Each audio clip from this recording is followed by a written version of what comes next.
Did you get it? I don't know why it's fucked up. Dude, this is the gold. We're leaving this in.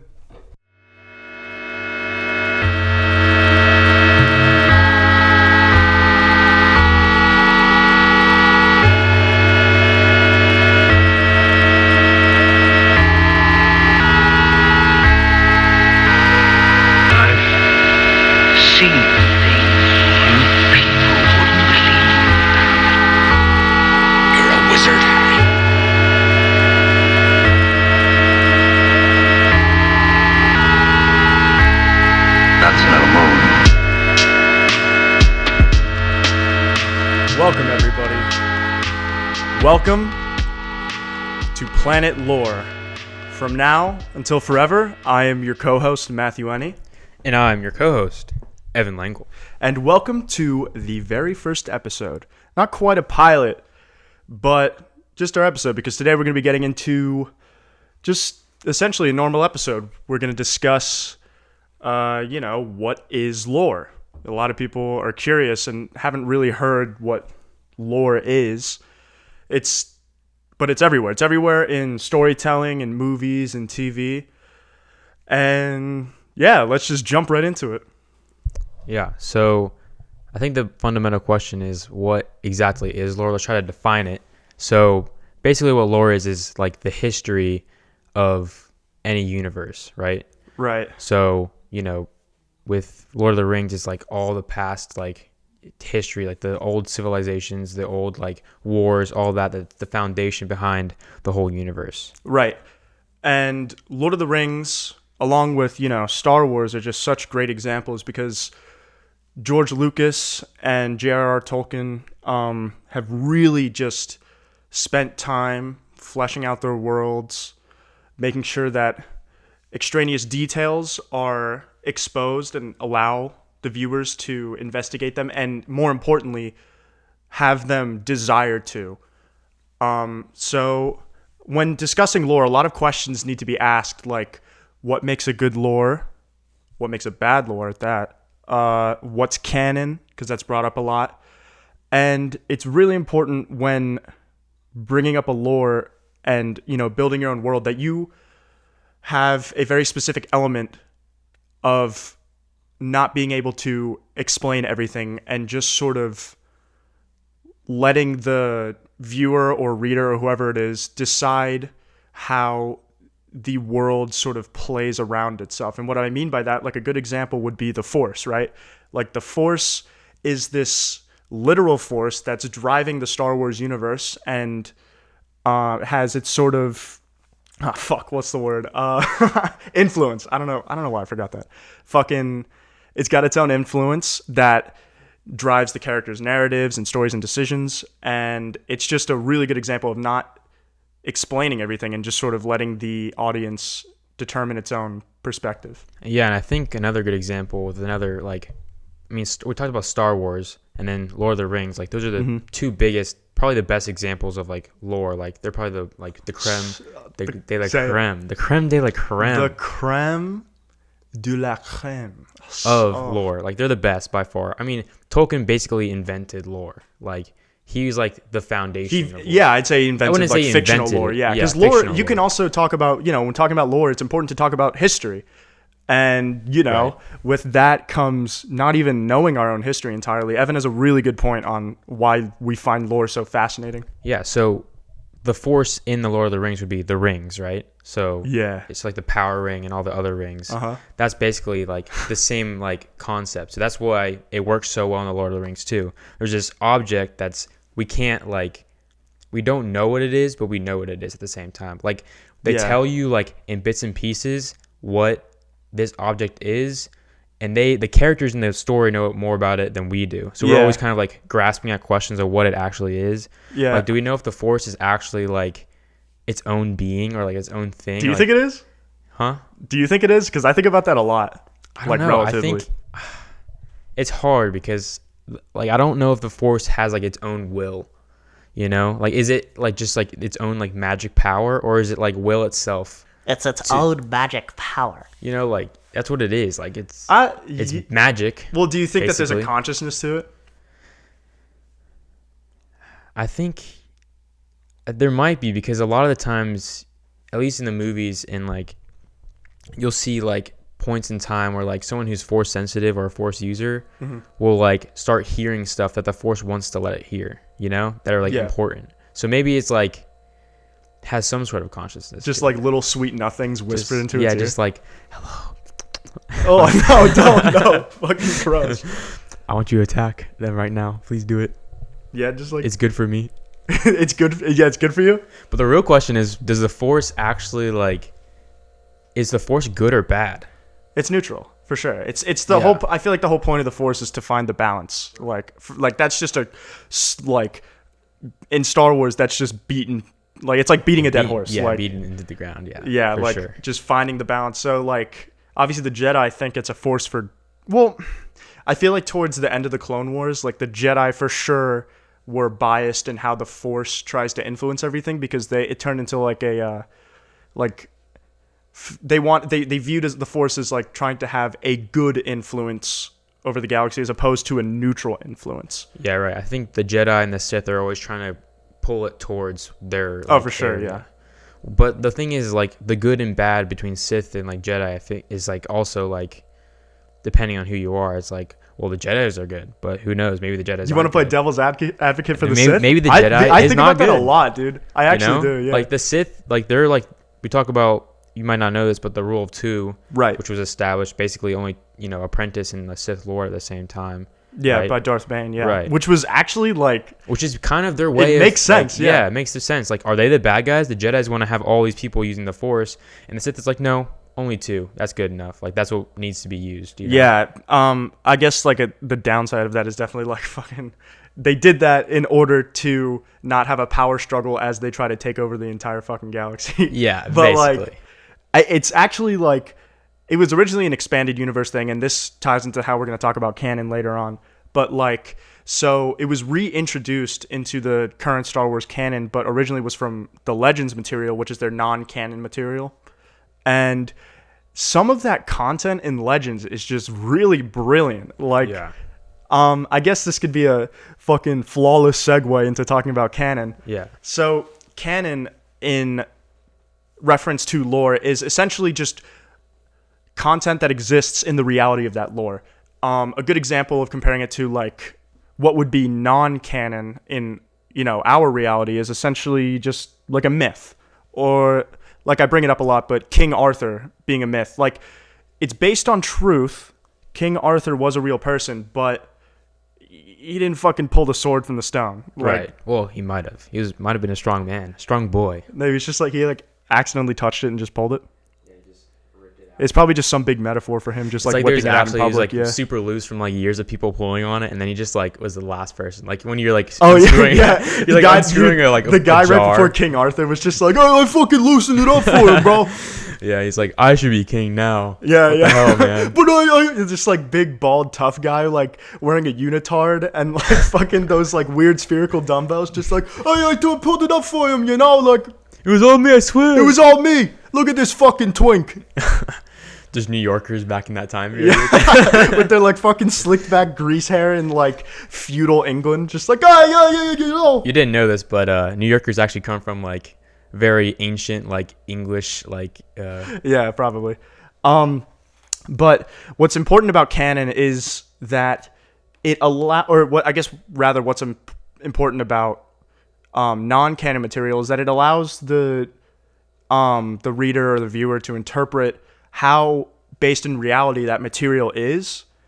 Like, you could choose to, when looking at a myth in our world, you could choose to believe it as absolute truth, or you could choose to believe it as fiction. And it's that same effect when somebody is in, let's say, reading Star Wars and they want, it's mentioned in Legends material that's essentially the mythology of Star Wars, that there was a great galactic civil war between the Sith and the Jedi to take over Coruscant and the rest of the galaxy. Like, sure, you could like choose to believe it, and maybe it'll be brought into canon. But I guess the fact that everything is up to being brought back into canon is what allows it to be somewhat true. Right. But I think canons change a lot. Like, what's canon changes a lot. So, like, another good example besides Star Wars would be like Marvel. So like the MCU, which is like the cinematic universe, all the movies they're making, not everything that are in the comics are canon in the MCU. You know, they've changed stuff because they can't find an actor for this. It would be too like weird, or they didn't think it was good like entertainment. Yeah. Like with Mark Ruffalo and So the canon of comic books is different than the canon of the MCU. Yeah. They try to keep it similar. Yeah, but that's definitely Marvel's way of like making what's canon and what's not. They have their whole multiverse where, you know, everything that happens in the comics is relatively in the, you know, its own universe. It's called the Earth 616 continuity, and then the Marvel Cinematic Universe is like some stupid Earth 1001 bullshit. I don't know. Yeah. But essentially it's just its own isolated universe that could possibly connect to other universes, like the ones that take place in the comics or other ones that they're going to do with the whole What If series or whatever. Yeah. But I think that's a really good way of keeping very slick of Marvel. Yeah, like it was because essentially it was like an off the cuff decision, because they've built this MCU, their cinematic universe, for what, like how long? 2008. It's been 12 years, and they've had to rapidly build this continuity that's obviously based heavily on the comics, but they've changed some stuff, and it's a really good way that they've implemented their It's kind of like canon. It's like it prevents them from having a lot of error, you know? Like if they mess something up, they can never actually mess something up, you know? Like retconning stuff? If they go somewhere, like if Marvel makes a decision like early on in the MCU, right? They can basically reverse that decision later on because of their whole multiverse like system. Oh, you know? yeah, like with Captain America being all old, and yeah, like they can pretty much do whatever they want. They could get another Captain America. So it's kind of smart by them, but I'm not too into that though. I don't like the whole like the concept of bringing Black Widow back to life from some other universe. It kind of makes every like decision like not really meaningful. For sure. Yeah, it's like, but it's also like that in the comics. Like no comic character is ever really dead. Like Wolverine has died like on 3 separate occasions, and then one almost was for real in the Death of Wolverine series. But then, like, he's back. Like, but Wolverine's like his like main thing is he can't really die. No, but when he like actually dies, so it's a quote unquote big deal. I guess. You know? Like when the Hulk like rips him in half or whatever. I don't know I don't remember if he died from that or not. Yeah. I think it was to show how much he could heal. But this brings up the question, like, what makes a bad lore? Like, if you want to talk like, and essentially it's the opposite of like when like with what makes a good lore. Like if you have this aspect of not everything is explained, which allows the user or the user, what is this, a fucking Player terms one. and conditions? Yeah. But like what allows the viewer or the reader to have their, I am losing my train of thought. Fuck. Anyways, essentially, if everything makes sense in the continuity, then it's not going to be interesting at all. Like I'm trying to think of an example where that's the case, but I can't, because if you have something like that, it's not really going to be it's not going to be well known because it's going to be bad lore. But there are examples of that existing in good lore. Like a good example is, you know, episode 9 of Star Wars, when Rey has all of these brand new powers, you know, force healing, force lightning out of nowhere. It sort of takes away from the viewer this sense of the unknown and their own interpretation of how the force works. It's sort of because these things just sort of start happening to Rey, and it's like it seems a bit shoehorned in. And another good example of that in the original trilogy, where there is, you know, a continuity error or whatever like that, is how Luke is able to train on Dagobah like so quickly. Like, have you ever thought about that? I mean, I think a lot of it is just that like they're trying to move the plot forward. For sure, yeah, and that can be a problem sometimes with lore. Yeah, but that's just the time frame of movies, I would say. Yeah. Like at least, you know, like Lord of the Rings, they give themselves so much more time to do stuff. Just like book wise, first of all, it started as a book, so you have, you know, as long as you want the book to be, right? Yeah. I mean, to a certain extent, you might have to cut some areas, but and then the movies are like 3.5 hours long. You know, like 3 of those movies are as long as like a lot of like the Star Wars, you know, trilogy, or like all 3 sets of trilogies. Yeah. Oh, dude, every time Lord of the Rings gets brought up, I have to talk about the Silmarillion. Oh my god, you should like read my copy. Like, if any of you guys don't know, it's essentially the Bible of the Lord of the Rings universe. It essentially explains. Well, first I should say it was started by Tolkien, but then it was finished by his son after he passed, and it describes the origins of the gods and all the species, and the history of Middle Earth, and it's just like, it's. I was gonna say central. I was gonna say Lorgasm, but that's so fucking cringe. Yeah. But yeah, it's a trip. It's so good. This is why Tolkien was like revered. Yeah. Yeah, because he just knew, and he was like a linguist when he started all this shit. Yeah, he was just the whole continuity of Lord of the Rings started out with him just creating the Elvish language. I forget what it's called. Elvish. No, it's called, like, it starts with an S. I forget what it is. It definitely starts with an S. But that's gonna be bugging me for the whole episode. But yeah, essentially back to my main point is that if everything makes sense in Star Wars, or oh my God, Star Wars, if everything makes sense in lore, it's not gonna be fun. It's not gonna be a fun trip, and you're gonna be there being told how everything works as opposed to having your own interpretation, which nobody likes and is not bueno. It's not good. No bueno. We don't like that. No bueno. But yeah, I think, it's just so easy to talk about Star Wars and Lord of the Rings because they do it mostly well. Not every lore is gonna be perfect. There's always like holes and like stuff like that. Yeah, like there's a reason why everybody fucking cares when something happens. Like because it's just so delved into. Everybody wants to flesh out the universe. Like they both have been around for so long, so they've had opportunities to grow and grow and grow. And people only care when something bad happens because they care. Yeah. Like it messes up the whole lore. Right. There are plenty other examples of great lore that we're going to get into in this whole series, but oh yeah, we have a ton of stuff. Oh, you should see our stuff list. you'd never even think of too. Like there's stuff that has lore that's just like, wow, that I didn't even think about that. Yeah, like I contribute to the list like every day of like stuff that we need to talk about. But essentially, like, we're going to be delving into a lot of stuff. And especially on our Discord, when this episode goes live and the Discord is live with it, please drop suggestions of stuff we need to look into. Yeah, for sure. Yeah, because we're by no means experts. No. Not at all. There's so much stuff out there. There's no way you can Not yet, everything. At least. Yeah. This is like our journey to being experts in a lot of different lores. Dude, you missed it. That was the perfect call to the ad-lib. Finest weed in the South Park. No, not that one. No, fuck. Oh, don't even. Oh, pooched it. Sorry. All right. I was given a layup. I dropped it. You dropped the layup, man. But back to what we were talking about, lore being the essential topic of this first episode, first half at least. We need to talk about why lore is incredibly essential to a story, right? Because with no story, the lore is like, yeah, it's cool, like, but what really gets us invested is the interactions between characters in a lore and stuff like that. And the sheer importance of lore is defined by, I guess, like, it provides a history and context to decisions made within the story, and it helps to make a story more established and full. And, it allows the readers or viewers to be shown how these characters are going to react in a story, and is not full of, exposition and stuff like that. And they're not told how people are going to interact with each other.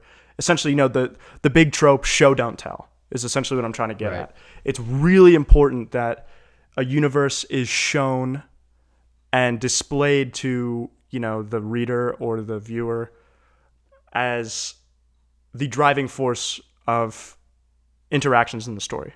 Yeah, I mean, I think lore allows for, like, most characters in these, like, worlds, like, you're like, why would they pick them? But there's a reason behind it, right? Mm-hmm. There's a reason we're following Aragorn through, like, Lord of the Rings, right? Yeah. Like, there's a reason. And then you find that endpoint at the last movie, Mm-hmm.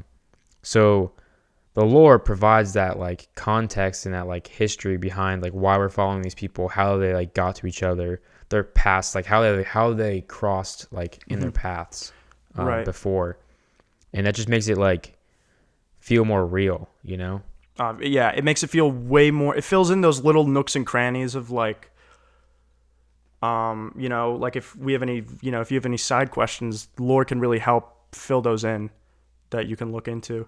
And just the way it can be so unique, and even it relating to our unknown history. Like, because a lot of things we don't even know, like what happened in history. We don't really know about humans prior to like a couple thousand years ago, stuff like that. Like, more than a couple thousand, but there are a lot of things that we just don't know about our own history, and I feel like lore fills what Evan and I like to call the lore hole. The big old lore hole. The gaping, dripping lore hole. Massive lore hole. Yeah, because everybody has that God hole that we just sort of feel the need to fill. It helps explain like why we're here and stuff like that. But it's also important to know why we're here in terms of history.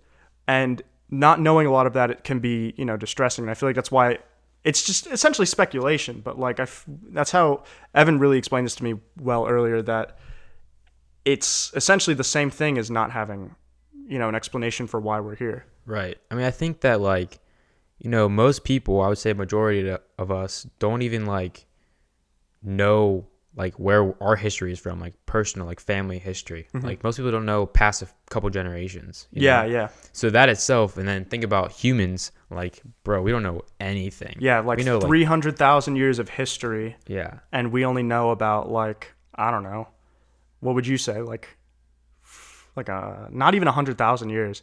Like we really only know about modern history. We know a few things about the Bronze Age because we find tools and documents talking about it. But what's also really interesting is when you talk about early humans, like species before us. Yeah. Like Neanderthals lived around the same time as early humans, but were essentially eradicated due to intermating and stuff like that. And then even Homo erectus, which lived for 1.3 million years. Yeah, that's a long ass time. That's a really long time. And they're not much different than we are. No, like, they're still humans. Yeah. Like so, same genus. You know, if their brain is like pretty much the same size as ours, like you would think that like they would get to a certain level of technology in 1.3 million years. Yeah. And we're only at what? 100,000, 200,000? We're at 300,000. Yeah, that's not much. Right. It's nothing compared to 1.3 and we're million years. What? Using like Tesla cars and shit. Like, yeah. How did they not do anything? I really wonder like their history, like because like if our society were to hypothetically just degrade and die today, it would take approximately like, I don't know, like 20,000, something like that. Like only a couple, like tens of thousands of years to degrade and completely revert back to the original polymers. So 1.3 million years leaves a lot of time for us to, like, for another species of human to develop and become civilized and degrade at that, which leaves so many questions. Like, it's absolutely incredible to ponder. It's a very interesting topic, and I love talking about it. Yeah, I think, like, man, what if, it's just so weird. What if this cycle's played out, like, multiple times already? We would never even know. That's a lore question, dude. Like, that's a good. There's just so many question. like gaps, dude. Like we don't know anything. There's probably still human species that like we have no idea exist. Oh, like that one like hobbit species that was Homo florenziensis. Yeah, like that shit. Like there's stuff buried somewhere. Those have you heard the myths? Those might be alive. Okay, really? I'll tell the story really quick. So there in Indonesia was a tribe of humans. Essentially, they weren't really pygmies, but they have a tale, a legend, if you will, of not too long ago in their history of a small, hairier tribe of creatures who lived in the caves and cave people would come and steal their babies. And they negotiated with this tribe. If they stop taking their babies, they'll stop attacking them, which is, you know, not much of a fucking negotiation. Yeah. Just sort of stop. Just stop. Yeah, just fucking eating their babies. They were really... It's essentially a perfect description of Homo florenziensis, which lived in that area. We have fossils of them in the exact the exact place where they said the tale occurred. It's interesting. That's like, we're getting into some evolution stuff. Yeah, but dude, that's lore, that's man. human lore, man. That's human lore. That's just like, is really interesting stuff because, you know, we always try to like go off to like other lores that people create from their minds, but it's like, you know, we're trying to figure out. We got our own lore we got to figure out. The weird thing though is like, I thought about this the other time, like what if like all of our thoughts are like past experiences at some point? So like all these lores actually occurred at some point, and like we're just like recalling it. That would be weird, right? That's some healing crystal type shit, man. That's some voodoo stuff That's right there. some voodoo. Tolkien was smoking some dang shit. Yeah. Yeah, he's with Joe Rogan, and Joe Rogan's like, The psilocybin is the exact form of way you are going to contact this other universe. Have you done DMT before? Yeah, Joe Rogan's like, I'm not even gonna fucking do it. But it's just fascinating. Like, I'm open to that kind of stuff. I mean, it may be true. I don't know. There's no evidence. It's possible, I guess. I mean, I don't know. My whole thing is like the technology like that we like have developed. Like, you gotta be a smart ass dude to figure some of these things out. You know, like it's crazy. Like, I don't know. I feel like certain people just have like a connection to like a past like civilization somehow. You know, that's where I like not like reincarnate stuff, but like somehow like there's some like natural like within us. You know, like we might have like fractured off from like a remnant of that old civilization and like progress still. You know, you're gonna have to. So dig like, a little bit deeper to say into like that one. Homo erectus, right? That was around for like 1.3 billion years. They leave. They go off planet. Oh. Right? All their shit degrades, but somehow us little stubborn ass bastards stay on this planet and start the cycle over again, right? But we're actually a remnant of them. Yeah, and that shit starts over again. Me like it. And then we still have like the knowledge somehow of like past civilization. Yeah, and we're just kind of like they do trying to say relearn that it. there's an element of genetics to thought and memories. I would say which so. I don't know how much evidence there is for that, but if that we have like is a the natural case, abilities in certain areas. like but what? Like, so like human like Homo sapiens have natural abilities just to like survive in like very different ecosystems, you know? Like, I think, like we're very adaptable, yeah, very adaptable. I wonder if like, you know, like obviously that's why we're like around today and like other like Homo species aren't, right? But like, I wonder if like the adaptability like that came from somewhere else, obviously, but like I would say that like other things we are good at came from past areas too. Yeah, I also just thought of a point. Like, as much as I want Homo erectus to have been a spacefaring species, space pirates. Yeah, fucking space pirate monkey men. Yeah. Like, we've only found Homo erectus skeletons next to, you know, like their tools and their fire and stuff like that. That's true. Like, we don't find them all over the planet. We only find them in Africa, like in you know, essentially not all over the place, but like mostly Southern Africa.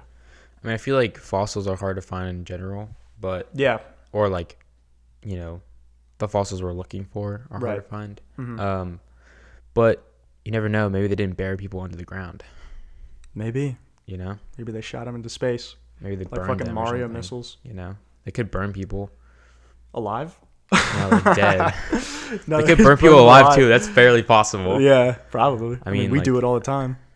We burn people alive? Well, not you and me. Oh. But humans. Oh, yeah. We've done it a couple times. Yeah, I know. Burnt at the stake. Yeah. Oof. Oh, now I'm hungry. Smells like dinner. Oh, dude, I wish. But yeah, human lore can get a little weird. But I think that we're just trying to fill that lore hole. You know?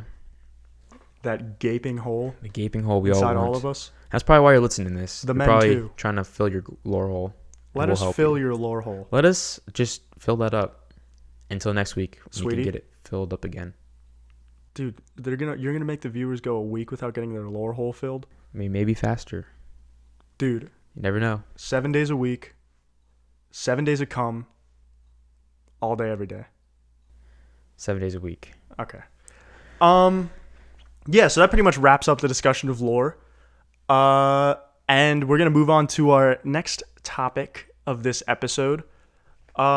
the way we're going to go on from future episodes is we're going to have this segment that we're about to do at the beginning, and then we'll do a little funky, little funny, little tangy, little salty fucking segment towards the end. But we're flipping it up because it's episode 1. Uno. Oh.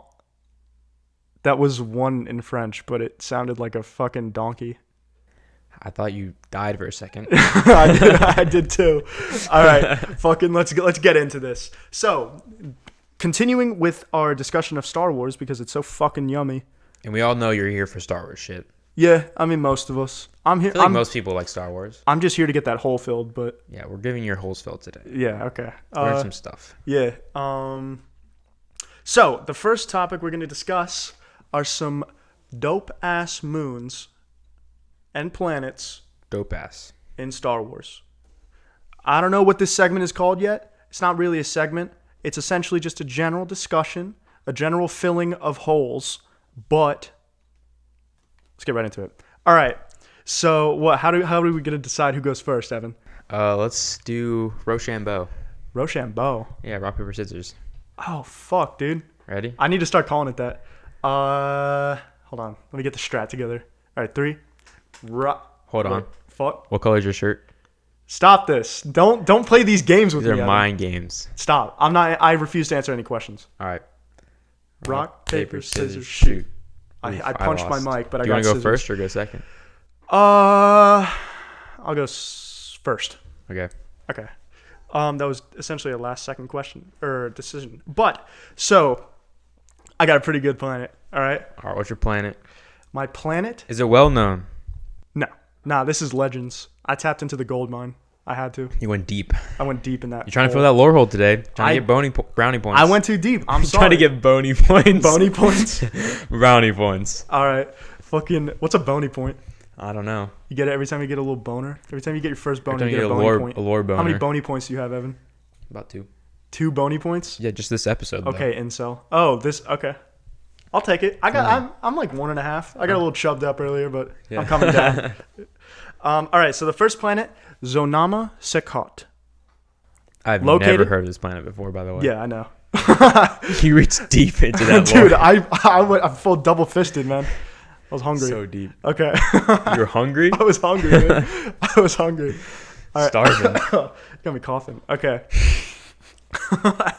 So, it is located in the unknown regions, which is already pretty fucking lore enough. What are the unknown regions? The unknown regions, that's like the outer regions of the galaxy. Like, I want to say it's like, if you're looking at it like a flat topographical, or not topographical, it's a fucking galaxy, but like, if you're looking at a flat map, it's like, I want to say the top left. I want to say. Don't quote me on that. I'm not going to quote you on it. Yeah. Don't you fucking dare. It's in that weird area that's deep in lore. Yeah. We don't really talk about. It's where all the weird shit in Star Wars happens. Essentially, this planet is located in the unknown regions, and it's sentient. This planet is alive. A sentient planet? It's alive. Does it have the Force? I would assume so. Everything in the galaxy does. Oh, is it like Force sensitive? Yeah, that'd be weird. I'll get into that. That shit can change his like gravitational like motion. Probably. But so, and it's sentient due to it being occupied in half by like one massive sentient organism. Whoa. So like, I guess an only relatable instance of this in the real world is like, you know those like giant like root systems of mushrooms? Yeah. That like communicate? Yeah, like mycelium? Yeah. Yeah, it's like so that, cool. essentially. That's cool. So you're telling me this is ego? Yeah. In the Star Wars universe? Essentially, yeah. That's cool. Yeah, so if you want to think about it, like the way it looks is like you got the planet, you got the big round one, you got the big, those round things. Yeah. You got the top half is like a small icy cap. You got essentially the next half, or like the rest of that half, that top half, that northern hemisphere is like just tropics and stuff. And on the bottom is this big white, like gooey fucking cream on the bottom. That cream. What is this, like some slime on it or something? It's like some cream. I don't know. But the whole bottom half is just really creamy. Creamed on? Yeah, it's just dripping with cream. That dripping. Hot white cream. It's being drowned in cream. So it's got all that hot white cream on the bottom. You guys can't see it, but Evan's like retching. But so, and that is the organism, that hot white cream. Oh wow, so it's only half the planet? Yeah. But like it goes through the planet, and I'll talk about that later because you get into some cool shit. Okay, so the planet is Zonama, right? The planet is Zonama, and the organism is Sakkot. So, did Sakkot, like, was it put there, or was it always just on the planet? Like, how does that work? I'll get into that. So, it like essentially, so it was birthed from a seed that got to that planet from its original planet, the Yuzon Tar, which is, have you heard of the Yuzon Vong? I don't think Does it ring a bell? Kind of. That is like one of the oldest species in Star Wars in that galaxy, and it like has been this constant like warring species that I don't remember if they're I should know this, but I don't remember if they're force sensitive or not. But I want to say yeah. I mean, I don't know. I think they're like Sith affiliated or something. I don't know. I really don't know. Dark side affiliated, I mean. But anyways, that is where the seed came from. It came from Yuzon Tar, which is the home planet of the Yuzon Vong. Right? So, I'll give you some history about the planet. So like so our very own fucking Grand Moff Tarkin during the Clone Wars, and this is Legends material by the way, in 29 BBY before the Battle of Yavin, our very own fucking wet and slimy Grand Moff Tarkin declared war on this fucking planet. Declared war against the sentient planet? He declared war on the planet, yeah. Are there people that live on this planet? So like it's only inhabited by no wait, there's like a native species that's like not codependent, but they have like a good relationship with Sakkot. But Sakkot can like spawn this is the really cool part about Sakkot, right? So it's sentient and has been around for thousands and thousands of years and is extremely intelligent. So what it does with its ability to like grow plants is it grows sentient beings whenever it needs to contact another species, like little tree men, essentially like roots. Nice. Yeah, they're like made of roots and leaves and all that shit. And in the comics, Anakin and Obi-Wan like contact them and like speak with them. I mean, it's not really delved into, but what was I saying? Oh yeah, so they can also build ships. Like Sakkot can build ships by planting a seed, and it grows into a ship and weapons and stuff. That's pretty dope. Yeah, like I find that so cool because if you let this one organism learn and shit like that, if it has control over what it grows, like that in itself is kind of fiction. But other than that, if you build this intelligence over thousands and thousands of years, you might be able to fucking do it, which is really interesting. Like so throughout the galaxy, its ships are like Sakkot isn't very well known, but if you know about Sakkot, you know about its like luxurious ships and stuff. And that's what originally drew Anakin and Obi-Wan to the planet, because Anakin wanted one of the ships. Right. So it's really cool. But let's go back to our fucking boy Grand Moff Tarkin. So if you didn't know, in the Republic before the Empire, he was a general. He might have been Moff, like the position of Moff. I don't know. Because if you don't know, his first name is not Moff. That is indeed his rank. His first name is Will Huff.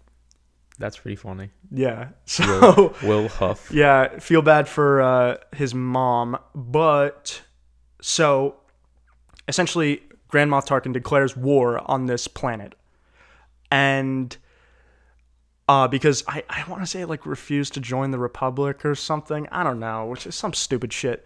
But it had been through many wars with the Yuzong Vong and other species that it no longer wanted to engage in conflict, which is weird because it had the total capabilities to just eradicate an entire species. It could do that, but it chose not to, which is strange. I think it was just out of self-defense, but you're going to fucking laugh at this. When it decided it no longer wanted to attack, like retaliate, when the Republic arrived, it built a hyperdrive inside of itself. It built a hyperdrive? And launched itself across the galaxy. Bruh. Isn't that fucking cool? Got him. Got him. Yeah, that was good. But yeah, it fucking got him with its own, organic hyperdrive and launched itself across the galaxy. And at this point, it became mobile. This is like a pivotal point in the planet's history because now it's mobile. Which, dude, this is so fucking planet. Cool. Yeah.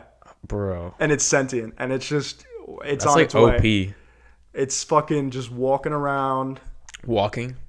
What? It's walking? Yeah. It can walk? Yeah. Planet can walk? Yeah. Yeah, I'm rolling with this. Yeah. I didn't know the planet. It grew massive hairy man legs. No, I redact that. It grew massive sexy legs and its own fishnet. And it's just strutting along the galaxy, waiting for any hooting and hollering to fucking drop its stockings. Waiting for some baddie Sith person to come out. Yeah, fucking some Republic Armada nerd like just drops by and you see fucking Yoda and he's just looking out the window and he sees this massive planet with like big old legs and stockings and his fucking cartoon eyes and tongue drop to the floor and he's like, ooh, there's fucking like smoke coming out of his ears. Yeah, but so I'm done. The show is over already. But yeah, but it wasn't able to build this hyperdrive on its own. It was helped with a species called the Langesi. So they helped this planet build its hyperdrive. That's cool. Which is weird. I don't know if it had the capabilities to do a bunch of other shit. I don't know why it needed help. I didn't read the comic, but it's pretty fucking dope. I am into this, and I'm definitely probably gonna torrent that comic because that comic is probably I don't remember if it was from a book or a comic. I want to say it was from a book because when I was researching this, I didn't find any like images really, but yeah, and it would also make probes out of its like plant material and stuff like that to like investigate other planets. But obviously, once it had the hyperdrive, it didn't really need to fucking do that.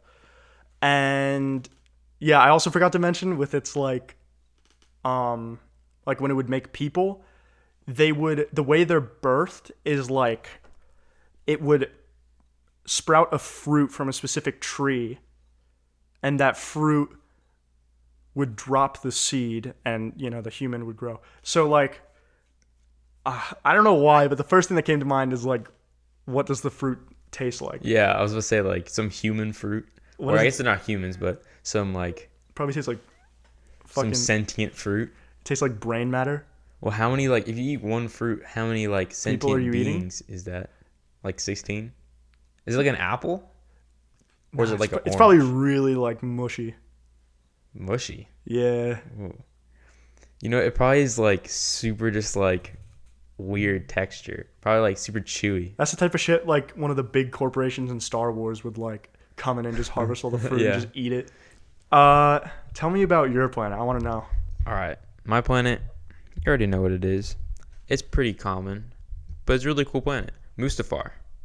Ooh, okay. Mustafar is cool. Is Mustafar really cool. A moon?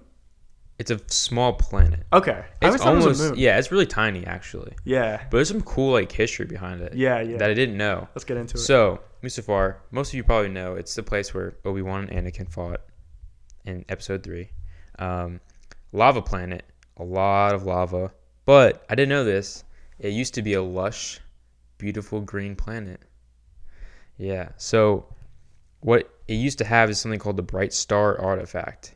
So this is basically this like crescent moon artifact that the Mustafarians like protected with their life, basically. Is it like a holocron? Yeah.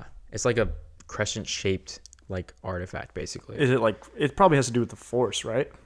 I don't know. I don't think it's like Force based. I think it's just like some like weird like space like fucking like token, like token that you can spend token at your local fucking Dave and Buster's. Okay, so someone tried to spend this Bright Star token.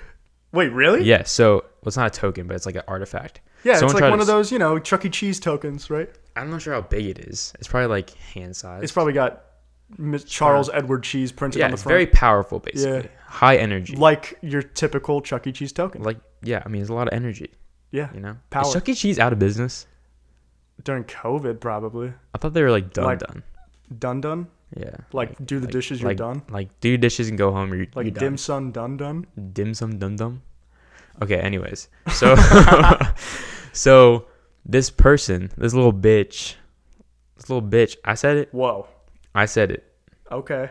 Hear me now. All right. I said it. Lady Korvax, some Force-sensitive Mustafarian, was like, I'm going to go steal this Bright Star thing, and I'm going to heal my husband, because my husband's dying. I'm going to shove it in my lore hole. Yeah. I am so selfish, I'm just going to take it. So she does that, and she tries to restore her husband, and guess what? The world starts to catch on fire, and the core heats up, and that's how it becomes this lava planet. So that's how you get to the lava planet. And wait, do you know what the Mustafarians look like? They're like pretty like normal looking. Do they look like people? Yeah. Do they look like do you remember what the species looked like that was like harvesting the lava in episode 3? I wonder if those were them. That would be really interesting. I mean, they don't look normal looking. And this is canon, right? Yeah. Oh shit. Yeah, so it's really cool. Like, I didn't know that Mustafar was so... They don't look like humans, but they're, like, pretty cool looking. They got, like, fucking, like, these, like, fucking tubes and shit on them. I think that was... Yeah, I think it probably was. But, yeah, so cool. They do harvest... There's a lot of minerals in this, like, lava that they harvest. So it's really, like... A lot of people want to, like, be in charge of, like, Mustafar, like, control it because it has so many good minerals. Yeah. But there's, like, really cool shit. So, you know, Anakin was, you know... destroyed, basically. Like the last, like... He was fucking Ben Shapiro destroyed. Destroyed. Anakin Skywalker destroyed with facts and logic. Yeah. Fucking Obi-Wan destroyed that lib. Anakin was a fucking libtard, dude. Yeah, fucking destroyed by Obi-Wan. Yeah, so, you know, he gets hurt. He's burned. He gets hurt. He gets... bad. Very bad. He was hurt really bad. he was hurt really bad. I say really bad. I had to get the cortisone and the Band-Aids. He was real bad. I got the Flintstone Band-Aids. Yeah, it was bad. Palpatine comes and rescues him, and then he becomes Darth Vader. We all know this story. Yes. If you've seen Episode 3 or Star Wars. So, later on, Vader comes back and creates, you know, his fortress on Mustafar, right? So, with the help of, I think it's other Sith guy. Other Sith guy? Yeah. I love that guy. He goes back and, like, creates this fortress, right? Wait. Is this... so we're at the point where Darth Vader has his castle on Mustafar. Yeah, so basically he creates his castle, and Palpatine uses Mustafar as a place to take Force-sensitive children to train as Inquisitors. Train as Inquisitors. Yeah. So the Inquisitors, if you don't know, are the people that are used to hunt down like the Jedi, right? Mm-hmm. So he trains these people here, and I guess Vader does too. It's important to note that they are not in fact Sith, because the Sith rule of 2 that we mentioned farther back is still in place. Right. Yeah. They're more just like lightsaber people. Yeah. Anyways. Yeah, they are Force sensitives. A lot of them are former Jedi. Yeah. Or younglings. But yeah, continue. But basically, the cool thing. So, this Bright Star artifact, right? So, it was put in this thing called an Aeon engine. And that was the thing that Lady Korvax used to try to get her husband to be alive. Okay. And it's still in the engine there? Yeah. Okay. So because of that, the whole like the core heated up so much, and that's why it became this like lava planet. Oh, so the core heated up. I thought it like scorched the planet. No, it took all the energy that was making the planet like so like beautiful and like took it away from the planet. I wonder if it made like it could just like took all the light side energy and like turned into. I think that's what happened. Okay, basically. Yeah. So what happened is, this Lady Korvax made this thing called the Aeon engine, right? And that's what she was using to bring someone back, because the artifact is so powerful. But then Vader tries to use the Bright Star artifact to what's it called? He tries to use it to bring back Padme. Okay. Yeah. That's interesting. The thing is though, is that so when you use the Aeon engine, like the artifact gets like put into a person basically. Like it's not there. Like in their lore hole? Yeah, in their lore hole. Okay. It's like inside of the person that gets brought back basically. Yeah. Yeah. So what he does is he finds a descendant of Korvax that's a Jedi or like Force sensitive, because she was Force sensitive. Ooh. So he finds and he trains the person, and he uses them he basically used the person to retrieve the artifact out of the person. If that makes any sense. Because you have to be a Corvax to get it. It's like some weird system. Yeah. Yeah. So he used that. He gets the artifact, right? Mm-hmm. And he puts it into the engine again. Because I guess when you use it, it goes I'm not sure exactly how it works, but once it's used, it goes into the person who used it, so Corvax or whatever. So you have to be a descendant of it to retrieve it again. Okay. Yeah. Yeah. So it's not on the planet anymore. So Vader tries to put it back into this engine thing to get Padme back, and Padme starts to appear, the outer edge of her starts to appear. What part? Huh? The toes? Definitely the toes. I wish. I wish I saw that. No, Vader's he's just standing back. He's like, oh, toes. He's like, good toes. Toes. No, but she's appearing, right? And then fucking this dude who's a descendant of Corvax destroys it and fucking releases all the energy and shit and fucking back Vader. To the planet? Yeah. It's sort of, but not really. It just it destroys the artifact basically. Okay. Like a little bitch. Yeah. And Padme doesn't come back, obviously. Does Vader fuck him up? Yeah, Vader fucks him up. Does he kill him? I don't know. I don't know if he got away or not, but he was not very happy. Wait, so he was an Inquisitor in training at the time? Yeah. Oh, okay. Yeah. So he was taken to the planet, and they knew that he was descendant of Corvax, and they used him basically to get the artifact back. Okay. And then he destroyed it. Good on him. Yeah, good on him. But yeah, so Vader was not very happy. But yeah, and then obviously later on, Kylo finds the Wayfinder in Mustafar in Vader's castle. I still don't have an explanation for the Wayfinder that was there. The Wayfinder? It was Vader. Was Vader trying to find Exegol or something? Or did Palpatine just he was trying to find Exegol and he just hid it in plain sight? He just put it in Vader's right desk drawer. I don't know. I think Vader probably knew about it and knew about the whole Exegol thing, but just had it in his fortress for when he wanted to go there or something. I don't know. I still don't have. I remember coming out of episode 9 and I was like, oh, that was fucking good. But now I still like the movie a lot. Don't get me wrong. I feel like it's underrated. And I feel embarrassed to say that. It's kind of my guilty pleasure. But same with The Last Jedi. Guilty pleasure. Yeah. I still don't have an explanation for the whole Sith Wayfinder thing. And it's one of those J.J. Abrams, what does he call it? Fucking mystery box. Do you know about that? The what? J.J. Abrams fucking registered trademark pending mystery box. It's dumb. He has this tactic of filmmaking where he'll just introduce a mystery and then it's just never he in for example with Star Wars in episode 7, the mystery box, the biggest one or the biggest two were who's Snoke and who's Rey, right? So J.J. Abrams is phenomenal at setting it up, but he is horrible at payoff. So he's I'll just let the next guy do it. And fucking can't finish. Yeah, so he expected Rian Johnson to do it, which he did for Rey, and then everybody's like, "Oh, I hate that."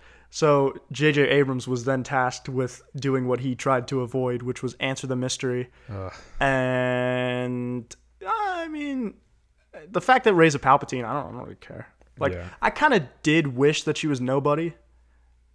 Because he kept saying that she's a nobody. I'm like, she's definitely not a nobody. Well, she was in episode. I was right when it came to episode 8. I was so right, and she was not a nobody. I like that because it shows that anybody could be, the next legend. Yeah, but that doesn't. It's not good. You want people to be part of It was really interesting that Anakin was a virgin birth. That is because then it brings up the question who made Anakin, right? And it's implied that. It's left up into interpretation if Palpatine did it with Plagueis. If you don't know, Plagueis was his former master that he killed in his sleep, or if the Force willed it. And the prophecy for the Jedi says that it was the Force, because every time I think about that, I just get Mace Windu in my head, just so the prophecy says, just like that. But That was not even funny. But fucking Palpatine says that he did it. He says that he figured out how to influence the midichlorians to create life finally that Plagueis could never achieve. And although that's interesting and plausible, fucking the Sith lie all the time, so I don't believe it. Yeah, maybe. But also, when the Bright Star was destroyed, the planet did start to heal. Yeah, is that why in episode 9 you see that like red planet with the ashy like trees? That's Mustafar, right? Yes. Oh, that's cool. The trees are the things that are like growing. Yeah. Are they fighting with the what's the species called? That's native to it? Mustafarians. That's what they're called? Oh, for some reason I thought it started with a C. No. Oh, anyways, are they fighting with the Mustafarians? Who, the First Order? Or are they fighting with Resistance? I don't remember. I don't know. I think they fought with like the Imperial, but like that was way back.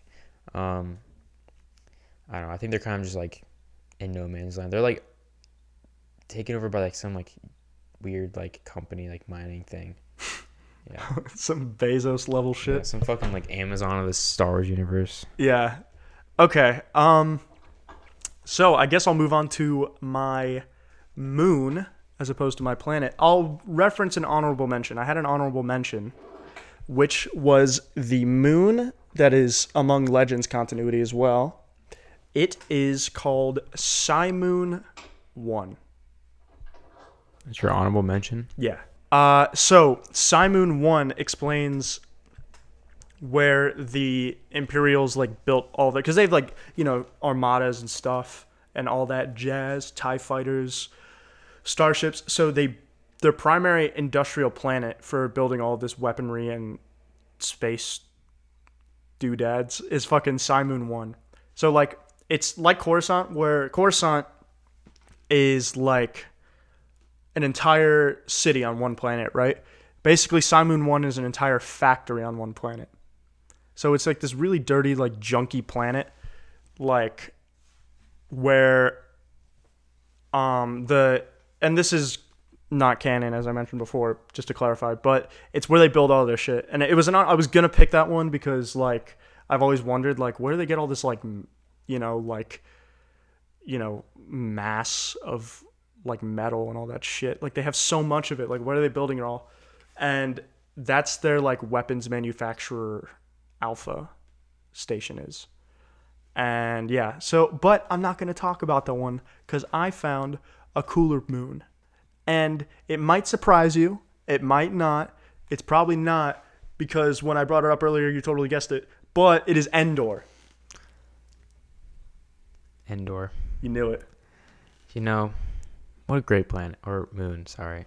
No, it's a great planet. It's like Pluto. It gets both passes. It can say the N word. It's both. I guess Mustafar's kind of in the same boat. Mustafar?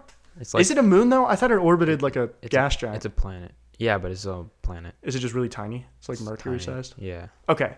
So, Endor. I'm talking about Endor not because we saw it in episode 6. It's not where the Death Star blew up, even though it is, and I'm not talking about it. I am going to tell you the story of Ewoks number 7. It's so stupid. The Perilous Laughing Spell, written by Dave Manick. So this is why you chose Endor? Yeah. Because of the laughing spell? Yeah. Okay. 1986 is the year, Evan. 1986. Yeah. Endor year 1986. I'm just kidding. Like, it was written in 1986. But, so like, I guess I could talk about S1E1, but like, fucking, fuck that, okay? I have to talk about this. It's just so good. But like, it's not a dope planet, but I just want an excuse to talk about Mount Sorrow. Okay, so Mount Sorrow is the story that's in Ewoks number 7. So I'll start the story off with the legend of Mount Sorrow. So the elders of the Bright Tree Ewok village. If you can't tell already, this is a children's comic. Yeah. But it is Legends material. At one point, this was Star Wars canon. I have to fucking talk about this because it's so stupid. It's so mind-numbingly dumb, but also incredibly eloquent and beautiful. So, The elders of the bright tree. Bright chi. The bright chi. They have very good chi. Chi? Yeah, they got taekwondo going on. They got some good. They got good Ewoks chi. doing taekwondo. Dude, imagine like Ewoks just doing like some fucking taekwondo, just like They'd be like, with their fucking arms sticking out and their little tubby legs and their furs getting all matted together. Yeah. Yep, that was not even funny. That was just an accurate depiction as to how Ewoks. That was basically what I was thinking in my brain. Yeah. Okay. So the elders of the Bright Tree, like Ewok village, spoke of an entity atop the mountain who would like weep healing tears, like this presumably Ewok who lived atop the tree, who would cry tears that would heal wounds and stuff like that, and ailments and diseases. And sometime during the Imperial era, like there was this young Ewok named it was Tebow. Oh yeah, Tim Tebow was a Tim Tebow was an Ewok. Yeah, Tim Tebow was afflicted with a perilous laughing spell. A nice young Christian Ewok. Yeah, roamed the surface of Endor. Who believed Jesus Christ was his savior. But this Ewok named Tebow was afflicted with this is How's it spelled? Has this laughing spell. How's it spelled? How Tebow? Yeah. Teebo. Oh, like how does Tebow spell his name? Tim Tebow. Tebow. Ah, fuck that. He should change his name. But he contracted this laughing spell from a loony bird. Okay. And the illness caused Tebow to play pranks on his fellow Ewoks. oh boy. We gotta cure this kid, who summoned Logray, the shaman of the Bright Tree Village, to treat Tebow's condition. Right? So apparently he's been fucking poking and making fun of too many Ewoks that the elder shaman had to come in and break up the fight or some shit. I don't know. It's just, the story is the best. I fucking love it. So the Ewoks, Wicket is the Ewok, like the Ewok, the main Ewok from Return of the Jedi. So he's a main play in this story. So he's the star of the show. Not really, but we'll get to that. So his full name is Wicket Wistry Warwick. Warwick is definitely a reference to the actor who played it, Warwick Davis, and I love Warwick Davis. But back to the story. Okay, so let's keep setting the stage. Wicket Wistry Warwick and Princess Nisa. Her full name's like Nisa Jari Kintaka or something. I don't know. The Ewoks have a horrible name system. But essentially, Wicket and Jari set off with Tebow, as declared by the Elder Shaman, and take him to Mount Sorrow. And they fucking carried him on a leash. They like a fucking white mom in an airport. Jeez. With her kid. The kid with the leash. Come on, Tebow! You're embarrassing yourself. Tebow, I'm not gonna drag you any farther. Yeah, he's got that little teddy bear leash, except this one, because it's like, instead of a little child wearing a teddy bear leash, it's probably like an Ewok wearing a little baby leash. Just like an Ewok with like a fucking baby on his chest. Oh my god. White moms carrying their kids with leashes it makes my whole day every time I see it. Yeah. You see it a lot in New York. You see fucking like, it's usually tourists just like, come on, you're embarrassing me. Like, yeah, fucking whip. But I don't get why people do that. Who thinks, you know what's a good idea? You might lose your kid. Putting my child on a leash. It's a great idea. It's just like, oh my god. You might lose him. Anyway, so what about an electric fence for a kid? What do you think about that? Yeah. Kids suck, dude. Just like shocks the kid if he walks outside of the yard. It's like, mommy! Like scared to like walk out of the yard now. Yeah, the dog's like, I know the game. It's okay. The dog's like, same boat. The kid never learns how to take. They chop off his hand so he never takes off the collar. Jeez. Anyways, let's get back to this grim story because it's pretty grim. So, all right, we'll get to it. It's just dumb. But so, Wicket and Jari carry Tebow with a leash up the mountain, and when they get to the top of the mountain, they expect to find this other Ewok, who's like crying tears, but they find that the mountain is the entity.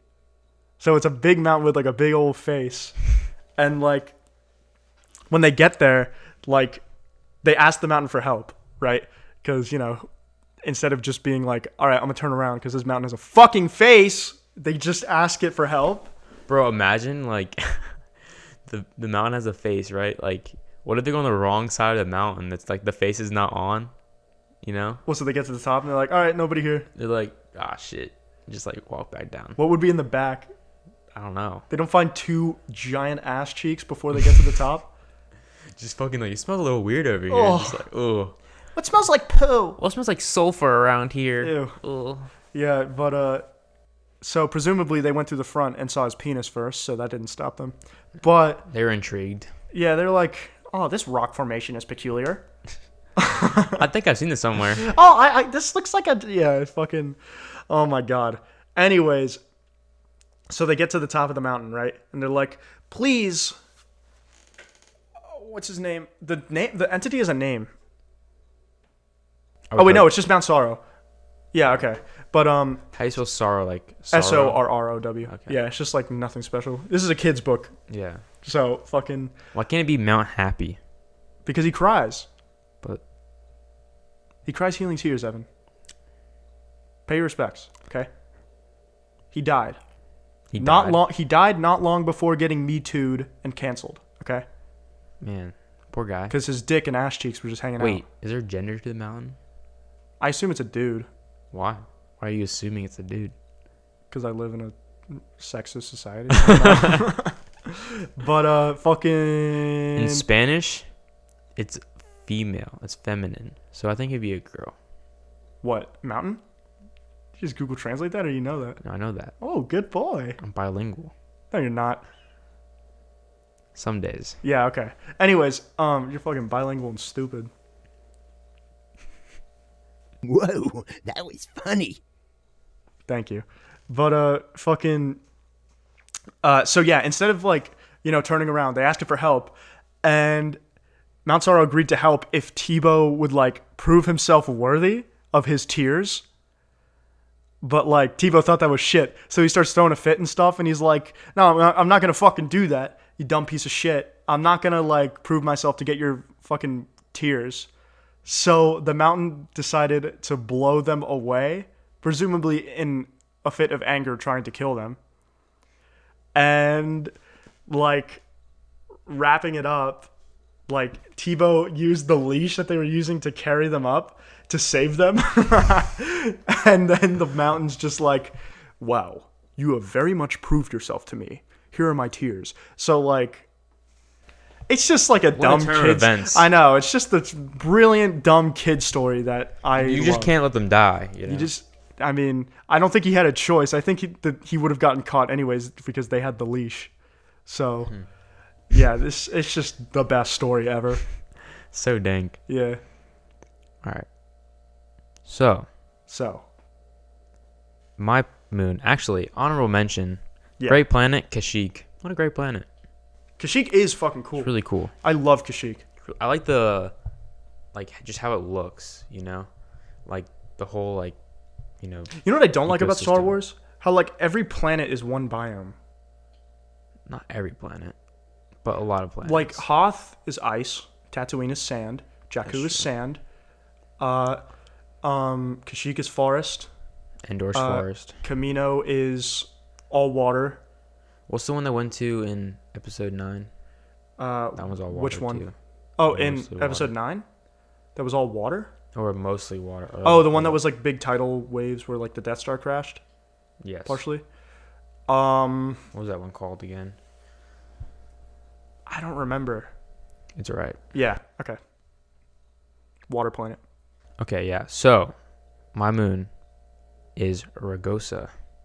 Ragosa? That doesn't ring a bell, Evan. Ragosa. Good job. Now, has anything significant happened here in the Star Wars universe?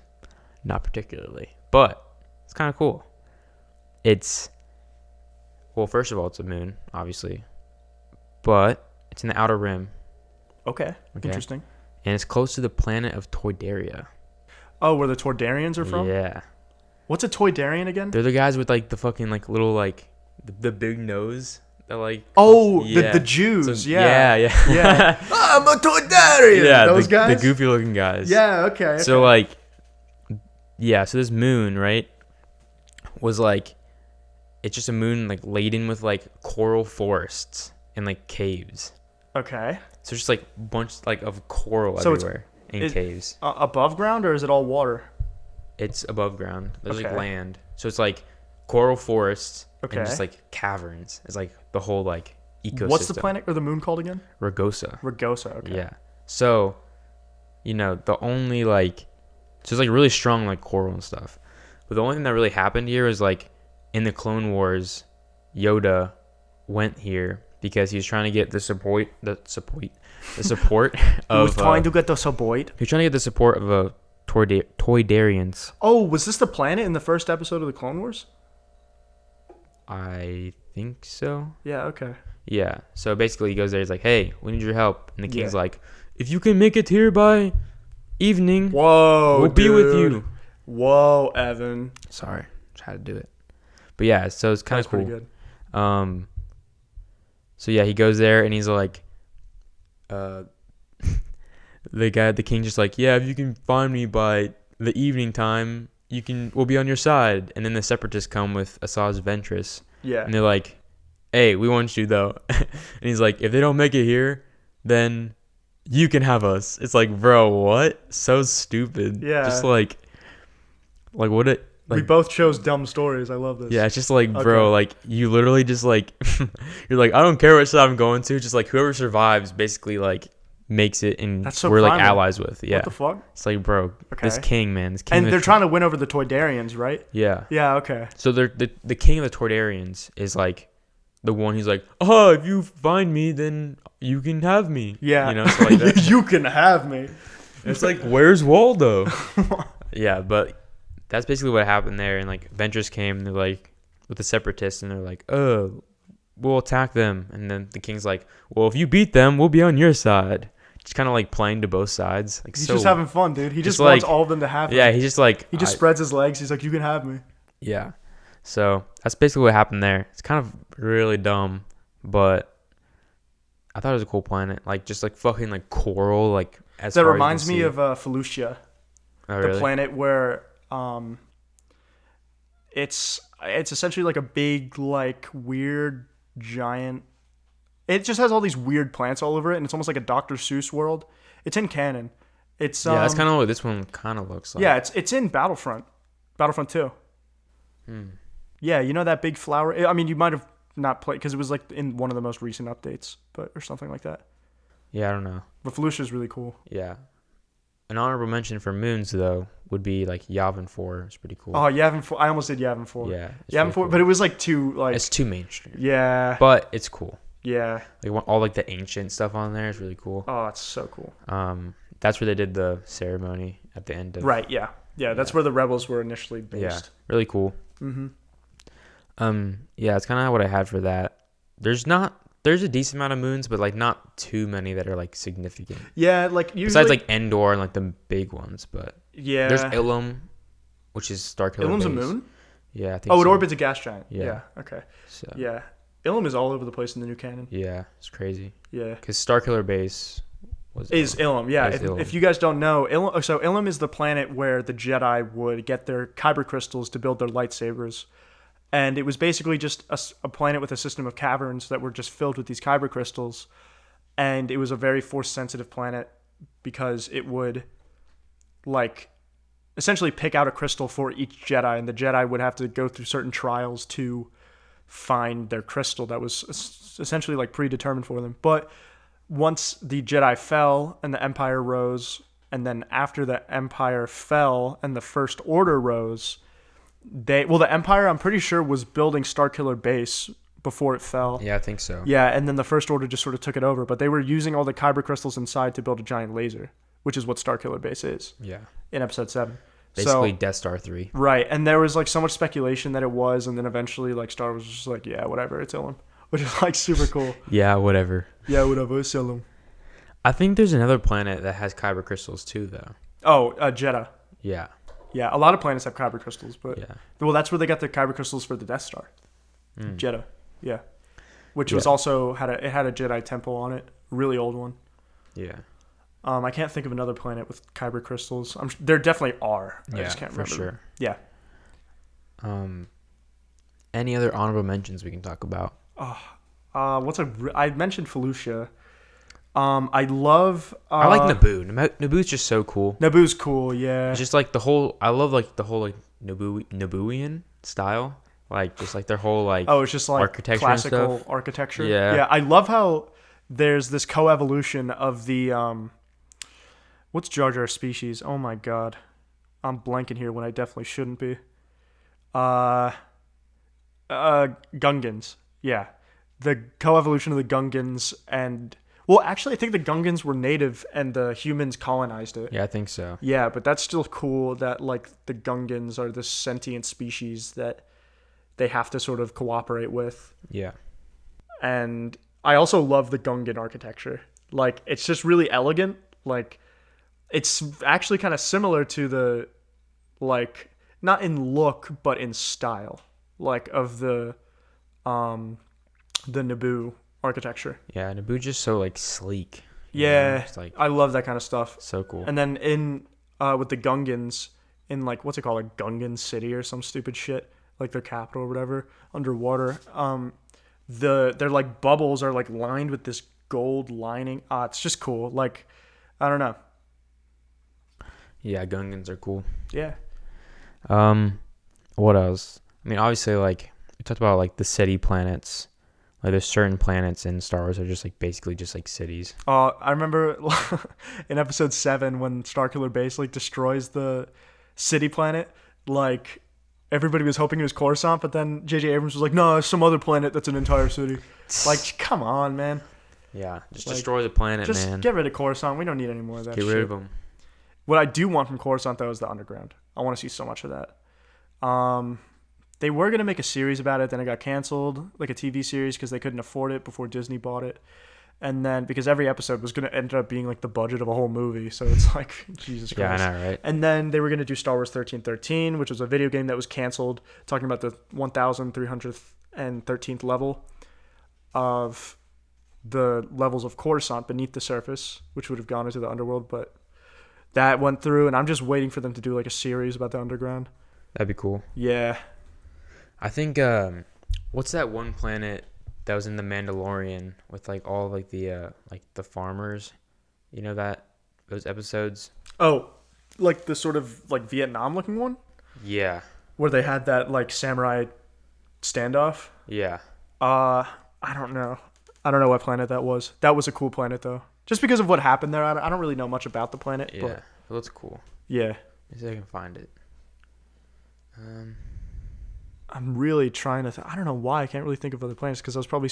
I mean, now that I've looked into it, Zonama Sakat is a really cool planet, like with a lot of lore to it. Tatooine in itself is really cool. Nal Hutta is cool because that's where all of the Hutts are from. Did you know that the Hutts are like asexual? They don't mate. Yeah. I mean, sorry, they're hermaphrodites. Well, they're hermaphrodites, but they are asexual too. So, maybe they do mate.